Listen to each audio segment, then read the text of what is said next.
everyone to the first of 2025's wrap-ups.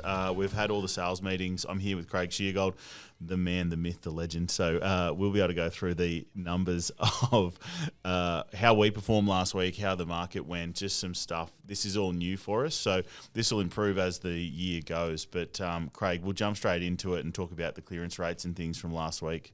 Yeah, hi Nick, hi everyone. Yeah, so just some important figures across the board. So last weekend, according to RP data, there were 121 auctions conducted in Canberra, and it was really pleasing to see the team at Luton conducted just under 30% of those. So over that past week, we conducted 35 auctions and we sold 21 prior to auction day or on the day at a 60% clearance rate. Some other interesting numbers to come out of that, Nick, was our average number of bidders at those auctions was 2.45 per auction. And just to compare that to the last quarter of last year where we conducted 121 auctions, our average number of bidders had been 1.7.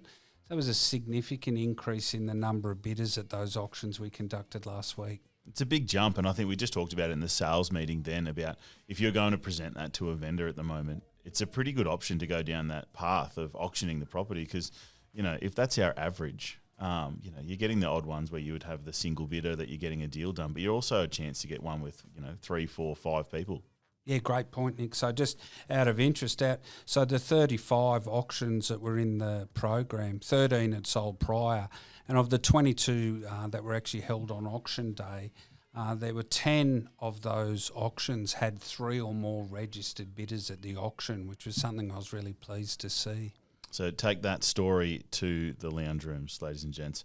So sales in general, I know we had a pretty good month, really, in starting the year. And how many have we got at the moment under offer off the top of your head? And what have we sold and what have we got listed and available, mate?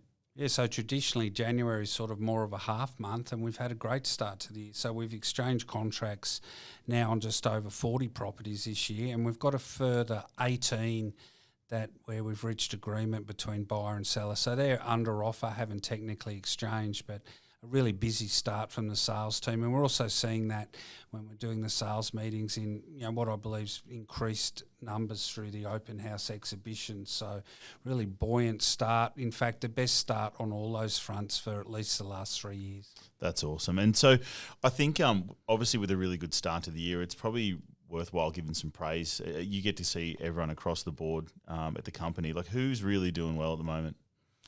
So a lot of the guys are going well. I suppose with that auction program, the early bird auctions that we ran on the weekend, be remiss not to mention Ben Holder out at the Tuggeranong office, who was involved in, he actually sold one prior to the campaign starting, but he was involved in 9 auctions, and 5 of those sold either prior to or on the day, and a further 1 he's reached agreement with straight after the auction. So he's had a fantastic start to the year, Nick. And I feel like he's pretty hard done by not winning any of those prizes. So he promises me that he'll be having even more entries in the winter warm-up, and he's definitely going to be taking one of them home, I think. Also worth mentioning, I think it was an outstanding result in Braddon. So we've beaten the Braddon record by $700,000. Richard and Sophie and Ella putting that deal together on the weekend at auction. At Elder Street, 3 Elder Street, $4.1 million. That's big money.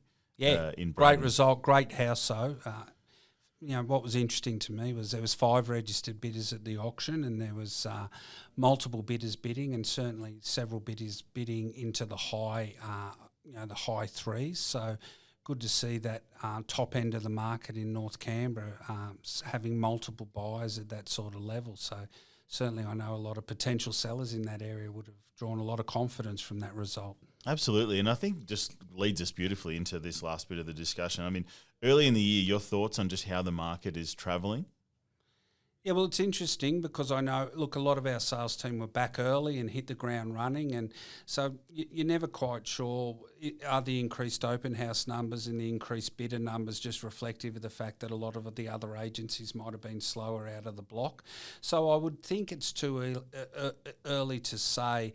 What I would say, though, is, look, with the 2 long weekends coming up back-to-back in April and a lot more chance possibly of a federal election taking place in April, I would encourage anyone who's thinking of selling their property this year to give strong consideration to doing it sooner rather than later. And particularly in the first half of the year, I'd be certainly if I was in their shoes, I'd be getting my property on the market as soon as possible. And it's interesting, we just spoke about it in the sales meeting here as well, just depending on what lens you're looking through. So as a seller, you look at the RBA meeting coming up on the 17th and 18th, and I was sharing what I had seen on the ASX website. They have a 95% probability that they will cut the rates in February. So that's quite high. It has not been that high, I think, for a long, long time, this probability. So, but I suppose looking at it from a buyer's lens, you go, that's great for borrowing capacity, but from a seller's capacity, a 0.25